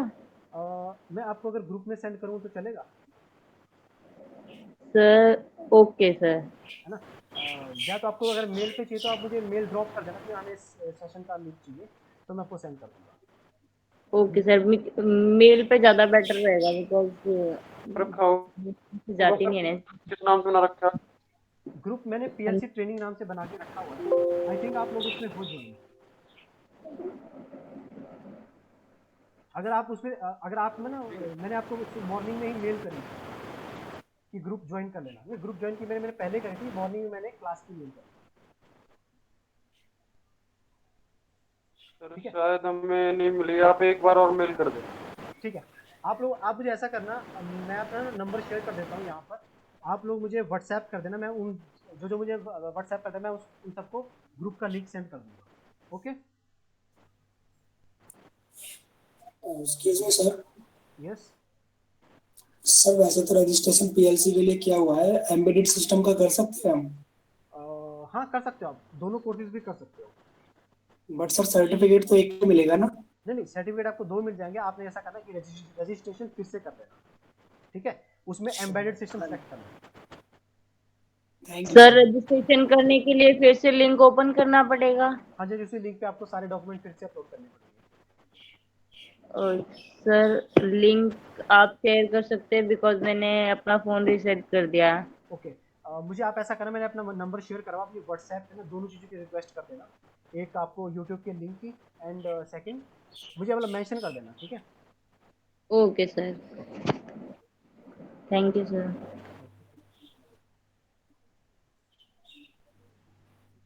एंड हम बात कर रहे थे रिले के ऊपर। सो एक रिले हमारे पास क्या है, relay is a electrical operated switch. It consists of a set of input terminals for a single or multiple control signals and set of operating contact terminals. The switch may have any number of contacts in multiple contact forms such as make contact, break contact and combination thereof. So relay हमारे पास एक electronic component है, ठीक है। Different type के release, जैसे आप कहते हैं सर्किट ब्रेकर या सर्किट मेकर या ब्रेकर की, मेनली इसी कंपोनेंट को हम मैक्सिमम जगह पे यूज करते हैं। अब रिले की वर्किंग किस तरह से है, ये रिले की एक इंटरनल डायग्राम है। इसमें ये चीज रिले की इंटरनल डायग्राम है। ये सर्किट हमने एडिशनली रिले को ऑपरेट करने के लिए यूज करा, ठीक। तो मेनली रिले में हमारे पास ये 5 टर्मिनल्स रहते हैं। 5 टर्मिनल्स में किस तरह से हमारे पास, अगर एक रिले को हम डिजाइन करें, हमारे पास पहले 2 टर्मिनल्स आते हैं कॉइल, जिसको हमने ए या बी नाम दे दिया। ये जो कॉइल टर्मिनल्स हैं, ये एक इलेक्ट्रोमैग्नेट होता है। इलेक्ट्रोमैग्नेट आपको सिंपल पता है, इलेक्ट्रोमैग्नेट पे अगर आप बैटरी कनेक्ट करोगे तो वो मैग्नेट बन जाएगा, अदरवाइज वो मैग्नेट नहीं बनेगा। एंड उसके बाद 3 चीजें आती हैं इसमें। एक इसमें आती है common wire, and another thing is, यहां पर ये चीज कनेक्टेड रहती है,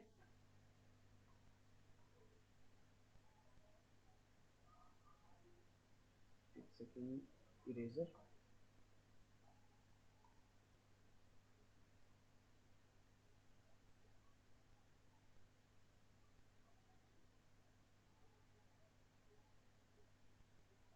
ओके।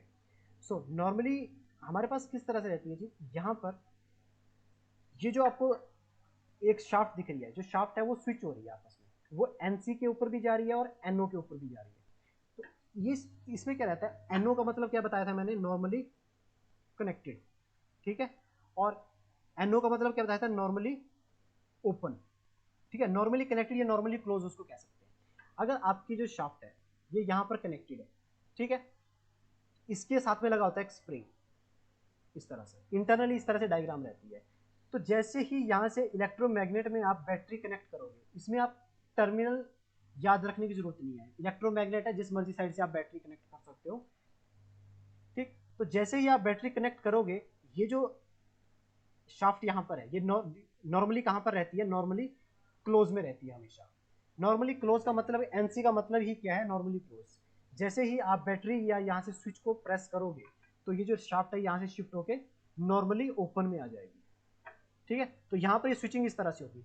जब आप सिग्नल दोगे, जैसे अब यहाँ पे ध्यान से देखना, जब ये स्विच क्लोज हो रहा है, तभी ये जो हमारी जो शाफ्ट है वो कहाँ पर जा रही है, नॉर्मली ओपन में आ रही है।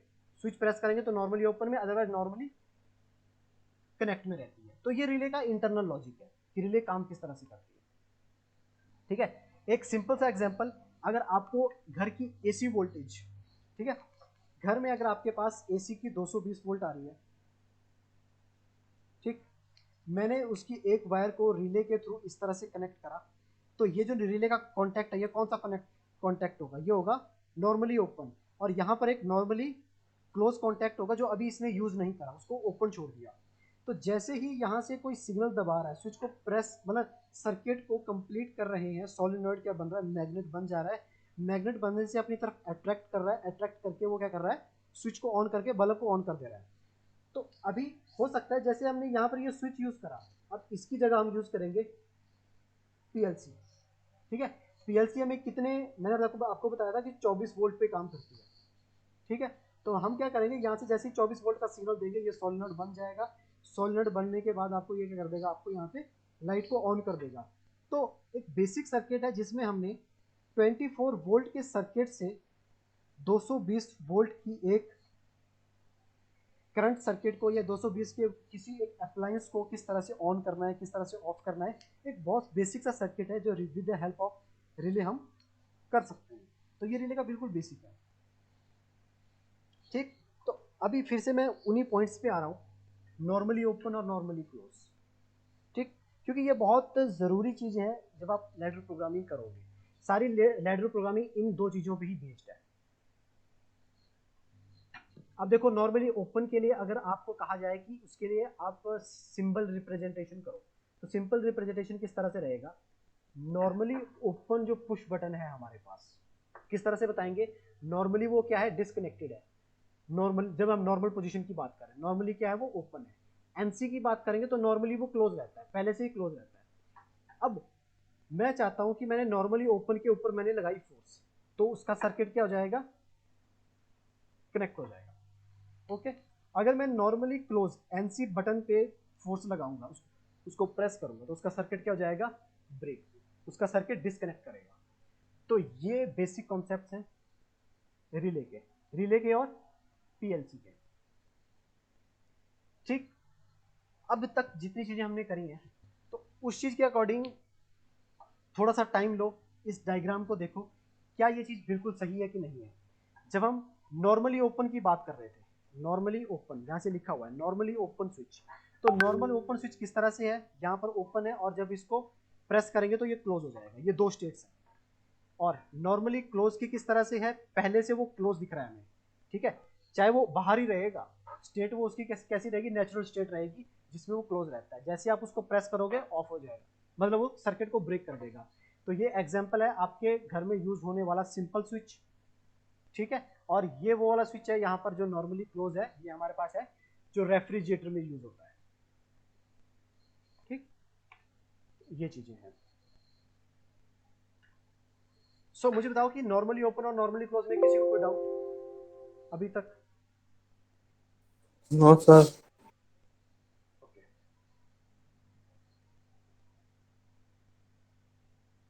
सर आप नोट्स भेज देना, उसके बाद थोड़ा बहुत प्रिपेयर करके ही बताएंगे आपको। ओके जो कि मैं आपको पूरी वीडियो शेयर करूंगा। नोट्स में आज तो नहीं भेज पाऊंगा क्योंकि अभी ना जो प्रेजेंटेशन है वो इन प्रोसेस है। मैं आपको एक साथ सारी हाँ मेल जी कर दूंगा बाद में ना, आपको वीडियो मिल जाएगी आज की आज। ठीक है, सर, आप एक ग्रुप तैयार कर दो ना, आप अपना नंबर सेंड मेल पर, हम उस नंबर से आपको भेज देंगे। मैंने ना ग्रुप बना के रखा हुआ है, पीएलसी ट्रेनिंग नाम से ग्रुप मैंने बनाया हुआ है। ठीक है, हेलो। हेलो, हाँ जी, तो फिर उस गुड पर भेज आफ्टरनून सर। दो sir. Good afternoon, good afternoon. मैं ऐसा करता हूँ, सर सर ये वीडियो हमें दोबारा मिल सकती है शुरू से? हाँ जी, हाँ जी, शुरू से मिल जाएगी, मैं आपको लिंक शेयर कर दूंगा। मैं आपको क्या कर रहा हूँ, मैं अपने ना जो पीएलसी का मैंने ग्रुप बनाया हुआ है हाँ सर, उसका मैं अभी लिंक शेयर कर रहा हूँ, आप सभी लोग उसमें ज्वाइन कर लो।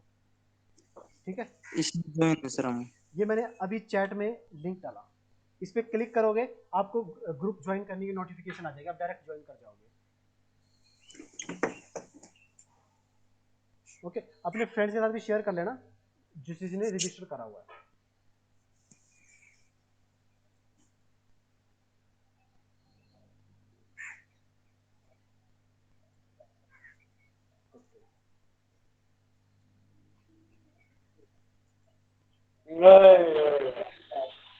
अपना माइक सारे बंद रखेंगे।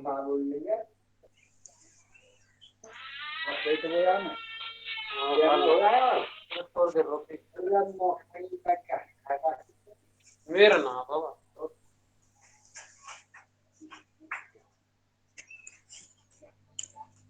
सो अभी तक हमने बहुत सारी बेसिक चीज़ें कंप्लीट कर ली हैं और अभी हम क्या करेंगे, आप लोगों ने डिजिटल इलेक्ट्रॉनिक्स पढ़ी है? ऐसा कोई स्टूडेंट जिसने डिजिटल इलेक्ट्रॉनिक्स मतलब जिसको नॉट गेट के बारे में पता ना हो कि नॉट गेट क्या होता है? सबको पता है? ठीक है। पता है सर। Sir yes. तो हमारे पास जो नॉट गेट रहता है, नॉट गेट को आप एक बॉक्स मान लो। उसमें क्या होता है कि अगर आप यहाँ से लॉजिक 1 सेंड करोगे तो वो आउटपुट में आपको लॉजिक क्या देगा? 0। 0। जीरो। अगर आप उसमें 0 इनपुट करोगे तो वो आपको आउटपुट पे 1 देगा। अब इसी चीज को अगर हम चाहते हैं, सबसे पहले मैं उसको आपको रिले से करके दिखाऊंगा कि एक रिले से ये हम किस तरह से करेंगे। ठीक है, रिले के बाद हम इस लॉजिक को पीएलसी में ट्राई करेंगे। सॉफ्टवेयर पार्ट हम कल से स्टार्ट कर रहे हैं, आज हम रिले के बेसिक्स कंप्लीट कर रहे हैं। तो एक रिले का जो मैंने सिंबल आपको बताया था, सिंबल में हमारे पास एक कॉइल रहती है इस तरह से, एक हमारे पास common, I think pen problem कर रहा है, एक सेकंड।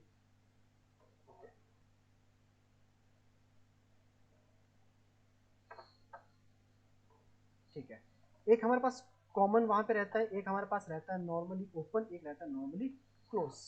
तो ये बेसिक डायग्राम है एक रिले के। एक अगर हमें सिंपल, अगर जैसे हमने रिले का एक सर्किट चेक करा था, उस सर्किट में हमने क्या करा था, एक बैटरी ली थी, बैटरी के बाद हमने एक स्विच लगाया था। ठीक है, स्विच लगाने के बाद हमने एक रिले यूज करी। रिले की जो कॉइल टर्मिनल्स हैं, कॉइल टर्मिनल में हमने ये सर्किट, अपना इनपुट सर्किट यूज कर लिया। अब बात आती है कि जो ये रिले होती है, इसकी हम रेटिंग किस तरह से पता करें कि ये रिले कितनी वोल्ट पे ऑपरेट होगी। अब ये कॉइल है, ये मैंने कहा था सॉलिनॉइड कॉइल है जो जाके मैग्नेट बनती है, तो कोई ना कोई इसकी ऑपरेटिंग वोल्टेज रहेगी। तो आपको जो मार्केट में रिलेज मिलती है वो 5 वोल्ट रिले भी मिलती है, 12 वोल्ट रिले भी मिलती है, 24 वोल्ट रिले भी मिलती है। ठीक है, आप यहाँ पे उसके अकॉर्डिंग बैटरी यूज करोगे। हम पीएलसी यूज कर रहे हैं तो हम 24 वोल्ट पे ही अप्रोक्स सारा काम करेंगे। ठीक है, आप कोई भी बैटरी यूज कर सकते हो, बट आपको रिले उसके अकॉर्डिंग चूज करनी पड़ेगी। एंड सेकंड थिंग इज, अब हमारे पास जो ये नेक्स्ट टर्मिनल्स हैं, इसका कनेक्शन किस तरह से करें। ठीक है, अब मुझे पता है कि ये जो हमारी बीच वाला शाफ्ट है, ये यहाँ पर नॉर्मली रहता है। अगर मैं स्विच को प्रेस नहीं करूंगा, अगर ये मैग्नेट नहीं बनेगा तो यहाँ पर कनेक्टेड रहेगा।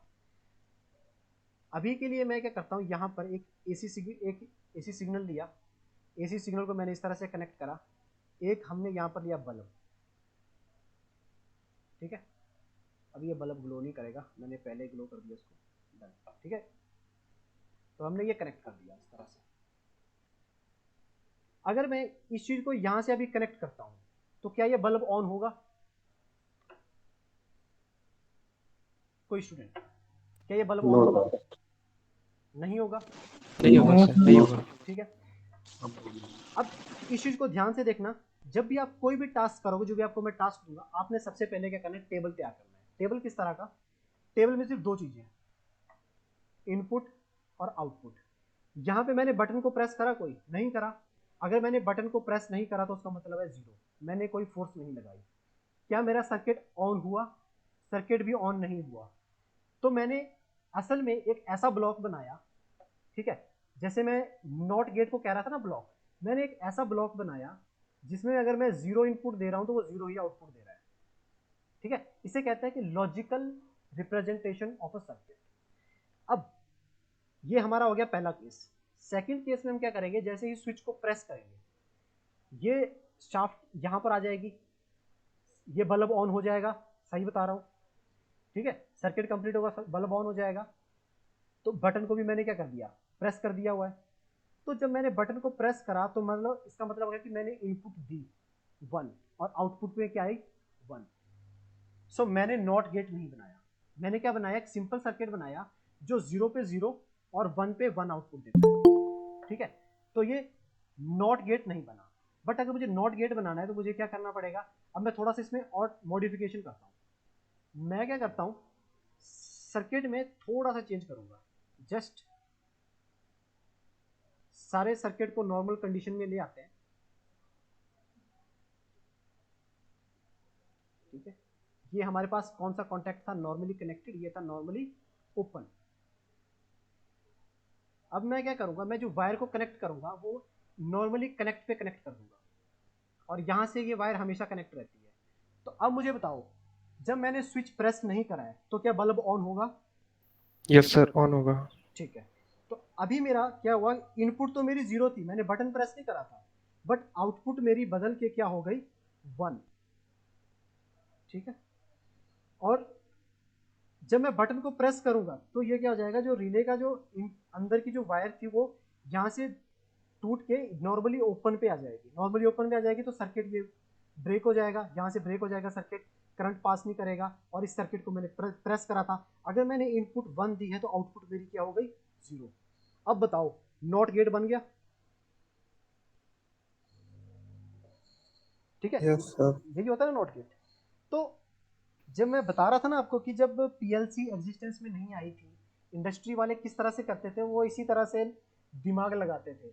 वो एक रिले पकड़ते थे। अब उनको कहा गया कि ऐसा करना है कि कोई स्विच दबाएगा तो मोटर रुकनी चाहिए, अगर छोड़ देगा तो मोटर चलनी चाहिए। ठीक है, किसी ने ऐसा टास्क दिया, अगर कोई स्विच को दबाएगा तो मोटर रुक जानी चाहिए, बटन को नहीं दबाएगा तो मोटर चलती रहनी चाहिए। ये वो टास्क है। तो उसको क्या करना पड़ा, रिले के सर्किट में ये चीज़ करनी पड़ी। ठीक है, इस तरह से वो रिले से प्रॉब्लम को सॉल्व करता था। ठीक है, तो ये है कि रिले किस तरह से हम यूज कर सकते हैं। अब बात आती है कि हमारे पास जो सिंपल जो लॉजिक्स हैं वो कितने टाइप के हैं। जो बेसिक अगर हम बात करें तो एक हमारे पास नॉट गेट आता है, फिर और गेट आता है। ठीक है, फिर हमारे पास एंड गेट आता है, उसके बाद हमारे पास नॉर, नैंड, ठीक है, एक्सॉर और एक्सनॉर। इतने टाइप के गेट्स आते हैं हमारे पास, डिफरेंट डिफरेंट टाइप के गेट्स। असल में ये जितने टाइप के गेट्स हैं इन सभी को हम रिले लॉजिक की हेल्प से बड़े आराम से बना सकते हैं। मैं आपको इसमें से और गेट बना के बताऊंगा, एंड गेट, नॉर गेट और नैंड गेट। ये आपको मैं होमवर्क के मतलब आपको ट्राई करना इन गेट्स को बनाने की with the help of relay. अभी हम पीएलसी प्रोग्रामिंग में नहीं जा रहे हैं, कल हम क्या करेंगे, इन्हीं सभी गेट को पीएलसी प्रोग्रामिंग से भी बनाएंगे और फिर मैं आपको बताऊंगा कि हम कितनी चीज़ों को इनसे रिलेट कर सकते हैं और पीएलसी से किस तरह से काम आसान होता है। ठीक है, तो देखो अब हम बात करते हैं और गेट की। ठीक, तो कोई मुझे बताएगा और गेट के टेबल में हमारे पास इनपुट्स कितनी होती हैं? 2 इनपुट होती है सर। ठीक है, 2 इनपुट्स हैं। तो आप ये मान सकते हो कि मानो आपके पास कोई काम आया, ठीक है, उसने कहा कि मेरे पास 2 सेंसर्स हैं, 2 सेंसर हैं और एक आउटपुट है, एक मेरी मोटर है जो नहीं सर, और में 4 होती है ना? उसमें क्या रहता 4 है, होती है। ठीक है, मैं आपका डाउट क्लियर कर देता हूँ। और गेट में मिनिमम इनपुट्स रहती हैं 2 और मैक्सिमम आपकी मल्टीपल हो सकती है। और का मतलब क्या होता है, अगर आप चार इनपुट वाले और गेट की बात करोगे, जैसे ए बी सी डी, उसका मतलब क्या होगा, अगर इसमें से एक भी इनपुट ऑन होगी तो आउटपुट पे आपने क्या करना है, आउटपुट 1 देनी है। और का मतलब ये होता है ना कि कोई भी इनपुट ऑन होगी तो आउटपुट पे 1 आ जाना चाहिए। मैं चार वाला भी हम पीएलसी से करके बताऊंगा आपको। अभी 2 पे रहूं, मिनिमम हमें 2 यूज करेंगे। अभी सिंपल सर्किट 4 में जाएंगे तो रिले भी 4 वाला लॉजिक बनाना पड़ जाएगा। अब हम सिंपल बेसिक पे 2 पे रहेंगे। ठीक है, सो एक बहुत बेसिक सा क्वेश्चन आता है इंटरव्यू में जो आपको पूछा जाता है कि अगर आपके पास नंबर ऑफ इनपुट्स 2 हैं तो आपके पास पॉसिबल कॉम्बिनेशन कितने हो सकते हैं डिजिटल में। बड़ा सिंपल सा फॉर्मूला है उसका। फॉर्मूला क्या है, 2⁻n। n होता है नंबर ऑफ इनपुट्स। तो मेरे पास इनपुट्स कितनी है, 2 हैं, तो 2⁻2 का आंसर कितना आता है, 4। इसको करके देखते हैं कि मैं झूठ तो नहीं बोल रहा। पिछले केस में मेरे पास इनपुट्स कितनी थी, 1 थी। ठीक है, नंबर ऑफ इनपुट्स कितनी बन गई, 2। एक इनपुट क्या थी हमारे पास, एक इनपुट थी 0 और एक थी 1। तो ये फॉर्मूला इसलिए यूज होता है कि कहीं हम कोई पर्टिकुलर केस मिस तो नहीं कर रहे, जो होना चाहिए था जो मैं नहीं यूज कर रहा। तो यहाँ पे 4 आएंगी। अभी एक क्वेश्चन आया था कि 4 इनपुट्स भी हो सकती हैं, तो 2⁻, अगर मैं 4 करूंगा तो मेरे को 2 को इस तरह से मल्टीप्लाई करना पड़ेगा। ठीक है, इसका आंसर आएगा 16। तो 16 डिफरेंट टाइप की इनपुट्स पॉसिबल है कॉम्बिनेशन में। ठीक है, अभी हम 2⁻2 पे रहेंगे, 2 इनपुट्स है हमारे पास, सिंपल और गेट है। और गेट का अगर हम मैथमेटिकल रिप्रेजेंटेशन करें तो a+b आता है, ठीक है। अगर मैं बात करूं 0 0 आउटपुट क्या आएगी 0, 0 1 आउटपुट क्या आएगी 1, 1 0 आउटपुट क्या आएगी 1, 1 1 आउटपुट क्या आएगी 1। सो आपके पास कोई इंडस्ट्री से कोई पर्सन आया, उसने कहा कि ठीक है मुझे एक ऐसा सर्किट बना के दो कि मेरे सर्किट में 2 स्विचेस हैं, 2 स्विचेस में से अगर मैं किसी एक भी स्विच को प्रेस करता हूं तो मेरी जो आउटपुट है वो ऑन होनी चाहिए, पर्टिकुलर एक मोटर या पर्टिकुलर एक लाइट ऑन होनी चाहिए। अगर मैं स्विच 1 को प्रेस करता हूं तब भी लाइट ऑन होनी चाहिए, स्विच 2 को प्रेस करता हूं तब भी लाइट ऑन होनी चाहिए, दोनों को भी प्रेस करता हूं तब भी लाइट ऑन होनी चाहिए, ठीक है। इस तरह का सर्किट बनाना है, ये आपके पास रिक्वायरमेंट आई है। आपको नहीं पता कि ये और गेट है, एंड गेट है, कौन सा गेट है, ठीक। बट अगर आपको गेट का पता है तो बहुत अच्छा है, नहीं पता है तो इसको सॉल्व करने के मतलब बहुत सारे डिफरेंट तरीके हैं, बट प्रेफर ये रहता है कि आपको गेट्स की नॉलेज होनी चाहिए। तो इस सर्किट को मैं ट्राई करता हूँ। सबसे पहले मेरे दिमाग में आता है सीरीज ऑफ पैरेलल कॉम्बिनेशन। मैं बड़ा सिंपल सा सर्किट बना रहा हूँ, आपको एकदम से क्लियर हो जाएगा। मैंने एक बैटरी लगाई, यहाँ पर लगाया एक बल्ब, ठीक है। मैं बार बार बल्ब पहले से ऑन कर देगा, बल्ब अभी ऑन नहीं है, ठीक है। बल्ब लगा दिया। अब मेरे पास मेरे को लगाने हैं 2 स्विचेस या 2 सेंसर्स, इनपुट 1 और इनपुट 2। मैंने सबसे पहले क्या करा, दोनों स्विचेस मैंने सीरीज में लगा दिए। अब मैं अपना टेबल वेरीफाई करूंगा। मैंने क्या करा, सबसे पहले ऊपर से स्टार्ट करा। अगर मैंने कोई भी इनपुट प्रेस नहीं करी, ना ये वाली ना ये वाली, तो क्या मेरा सर्किट चलेगा? नहीं चलेगा। नहीं चलेगा तो वो आउटपुट क्या होनी चाहिए? 0, ठीक है। पहली कंडीशन हमारी सेटिस्फाई कर रही है, ओके। दूसरी कंडीशन में क्या है, स्विच नंबर 2 को प्रेस करना है और हमारी लाइट ऑन होनी चाहिए, ठीक है। तो मैंने क्या करा, स्विच नंबर 2 को मैंने ऑन करा, स्विच प्रेस कर दिया। बट यहाँ से जब करंट चलेगा, ये वाला स्विच तो ऑन है ही नहीं, ये वाला स्विच ऑन है, तो लाइट ऑन नहीं होगी। दैट्स मीन ये वाली इनपुट नहीं चलेगी, मतलब ये वाली आउटपुट जनरेट नहीं होगी, ठीक है। तो मतलब मैंने सर्किट गलत बनाया हुआ है। अगली वाली को भी चेक कर लेते हैं। इसको ट्राई करूंगा, फिर भी नहीं चलेगा। हाँ, इसको दोनों को प्रेस करूंगा तब हो सकता है, तब दोनों सर्किट कंप्लीट हो और ये लाइट चल जाएगी। बट मेरा ये सर्किट गलत है, क्यों? क्योंकि मेरा जो आउटपुट है वो सेटिस्फाई नहीं हो रही है, मुझे आउटपुट को सेटिस्फाई करना है, ठीक है। अब मैं डिफरेंट कॉम्बिनेशन ट्राई करूंगा इसका, पैरेलल में भी। ठीक है, पैरेलल। तो यहाँ से मेरे पास रिजल्ट आया कि अगर मैं इन स्विचेस को पैरेलल में यूज कर लूँ तो पैरेलल में किस तरह से, इस तरह से एक स्विच यहाँ पर लगा दिया और एक स्विच यहाँ पर लगा दिया, ये लगा दिया, एक ये लगा दिया, बन गया, ठीक है। अब फिर से क्रॉस चेक करेंगे। क्रॉस चेक किस तरह से, अगर मैं इस 0 को और इस 0 को देखता हूँ तो मैंने कोई भी स्विच प्रेस नहीं करा, कोई भी स्विच प्रेस नहीं करा तो मेरी आउटपुट नहीं जलनी चाहिए, नहीं चलेगी, ओके। पहली कंडीशन ठीक है। सेकंड कंडीशन में मैं स्विच नंबर 2 को प्रेस करूंगा। अगर स्विच नंबर 2 को प्रेस कर रहे हैं हम, तो जो करंट है वो यहाँ से ट्रेवल होकर यहाँ पे पहुँच जाएगा और स्विच ऑन हो जाएगा, ठीक है। थर्ड कंडीशन को देखते हैं। थर्ड कंडीशन में पहले स्विच को ऑन करेंगे, दूसरे को ऑफ रखेंगे, करंट यहाँ से ट्रेवल करके चला जाएगा, स्विच ऑन हो जाएगा। और लास्ट कंडीशन में दोनों स्विचेस को ऑन करेंगे तब भी बल्ब जल जाएगा। सर्किट ठीक है बिल्कुल, और हमारा गेट भी वेरीफाई हो रहा है। तो हमें यहाँ से पता लगा कि जब हम और गेट की बात करते हैं तो हमें स्विचेस को कौन सी कंडीशन में लगाना पड़ता है? पैरेलल कॉम्बिनेशन में, पैरेलल। ठीक है। पैरेलल कॉम्बिनेशन यहाँ से सिलेक्ट हो गया। अब क्या करो, बड़ा सिंपल सा है। जहाँ पर आपने स्विचेस लगाए थे, अब उसकी जगह पे आप लगा दो रिले लॉजिक। रिले से मैंने आपको बताया था ना, रिले से 1 से 1 और 0 से 0 कैसे बनाते हैं। ये तो नॉट गेट था, कहाँ गया हमारा नॉट गेट, ये वाला नॉट गेट था, ठीक है। तो इसी तरह से अब हम सर्किट को इंप्लीमेंट करने की ट्राई करेंगे रिले के थ्रू। अब मैं क्या करूँगा, आपको अगर आपके पास लैपटॉप है घर पे तो आप ट्राई कर सकते हो, अदरवाइज नो प्रॉब्लम। मैं आपको कल तक एक ऐप बताऊंगा जिसमें आप पीएलसी के प्रोग्राम्स कर पाओगे, ठीक है। अभी के लिए मैं सिमुलेशन आपको दिखा रहा हूँ बस कि किस तरह से करनी है। एक ऑनलाइन सॉफ्ट प्लेटफॉर्म है हमारे पास, टिंकरकैड, जिन्होंने मॉर्निंग की क्लास लगाई थी उन्होंने ये प्लेटफॉर्म यूज़ करा था। ठीक है, उनको मैंने यूज़ करना सिखाया था। यूज किया हुआ है टिंकर कैड हमने। हाँ जी हाँ जी, बस इसी पे हम ये रिले वाला सर्किट इम्प्लीमेंट करके देखेंगे। अगर आपके पास घर में लैपटॉप पीसी है तो आप इसको ट्राई कर सकते हो। आपका नेम क्या है सर? टिंकर कैड, ठीक है। मोबाइल में चल जाएगा सर ये?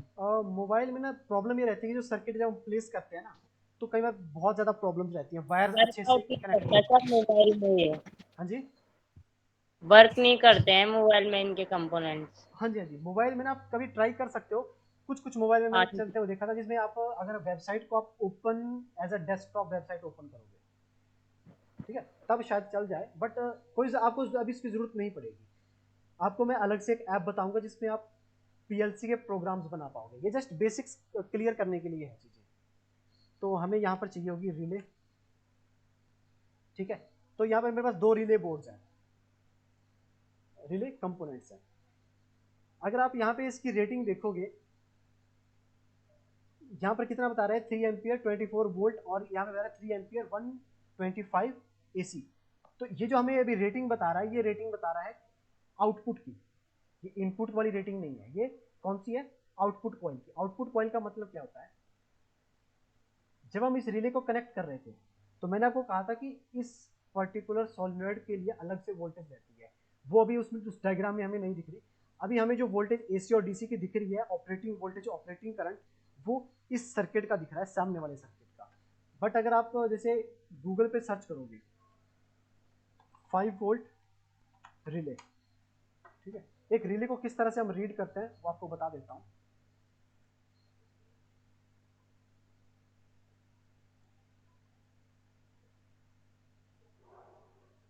कॉपी इमेज, पेस्ट, ठीक है। अभी यहाँ पे आपको रिले दिख रही होगी। रिले में आपको सबसे नीचे दिख रहा है यहाँ पर कि यहाँ पे लिखा हुआ है 5 वोल्ट डीसी। तो ये जो 5 वोल्ट डीसी है, ये आपकी कॉइल की वोल्टेज है, जो आपकी कॉइल रहती है। इस कॉइल पे आप 5 वोल्ट कनेक्ट कर सकते हो। अब इसके ऊपर आपको 2 चीज़ें और दिख रही होंगी। एक तो आपको दिख रहा होगा ये 10 एम्पियर 250 वोल्ट एसी।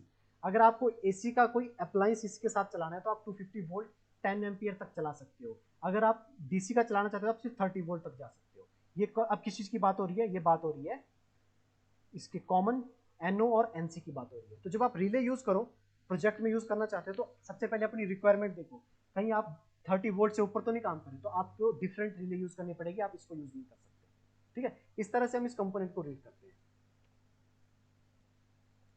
ठीक है, अब हम टिंकर कैड पे सर्किट डिज़ाइन कर लेते हैं। इस वाली रिले को यहाँ से हटा देते हैं, ठीक है।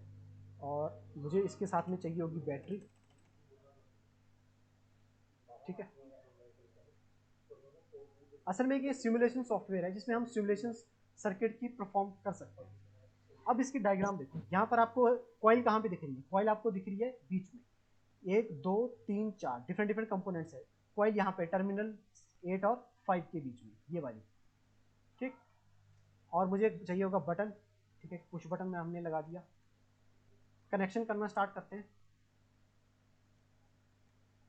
ठीक है। और यहाँ से मैंने कॉइल में लगा दिया और इस टर्मिनल को मैंने लगा दिया ग्राउंड में। अभी जस्ट मैं इस रिले को चला के देखता हूँ, स्टार्ट सिमुलेशन, ठीक है, जूम कर रहा हूँ। जैसे मैं स्विच को प्रेस कर रहा हूँ तो आप यहाँ पे देख रहे हो ये चीज़ यहाँ से इधर को मूव हो जाएगी। तो अभी ये वाला कंपोनेंट कौन सा है इसका? ये इसका है नॉर्मली कनेक्टेड। ऊपर वाला कंपोनेंट कौन सा है? Normally open. जब मैं स्विच को प्रेस करूंगा तो वो नॉर्मली ऊपर से जाके कनेक्ट हो जाता है, ठीक है। और ये जो शाफ्ट पीछे दिख रही है हमें यहाँ पर, ये कौन सी है? ये दोनों टर्मिनल कॉमन टर्मिनल है, ठीक है।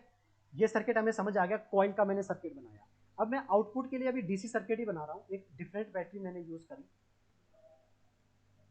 ठीक है। और मैं एक एलईडी मानो मैं यूज करना चाह रहा हूँ।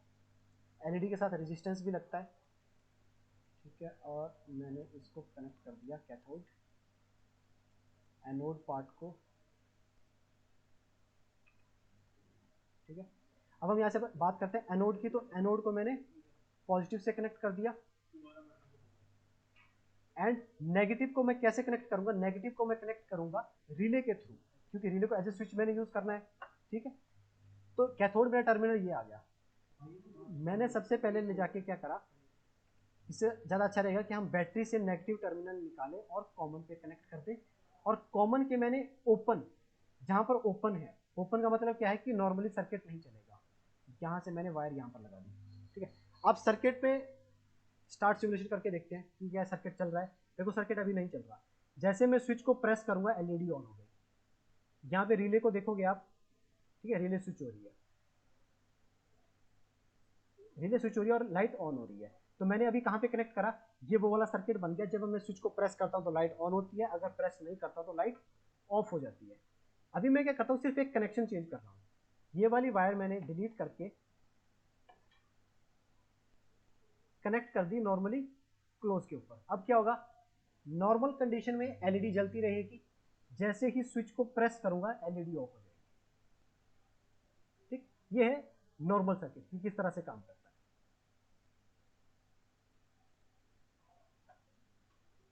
ओके, यहां तक किसी को कोई doubt? No sir. Okay, I think session थोड़ा सा बोरिंग हो रहा है ज़्यादा। ठीक है, तो अभी हम क्लास ओवर करें या आगे कंटिन्यू करना चाहते हो? कल करते हैं सर। ठीक है, कल करते हैं। कल हम क्या करेंगे, प्रोग्रामिंग भी स्टार्ट करेंगे।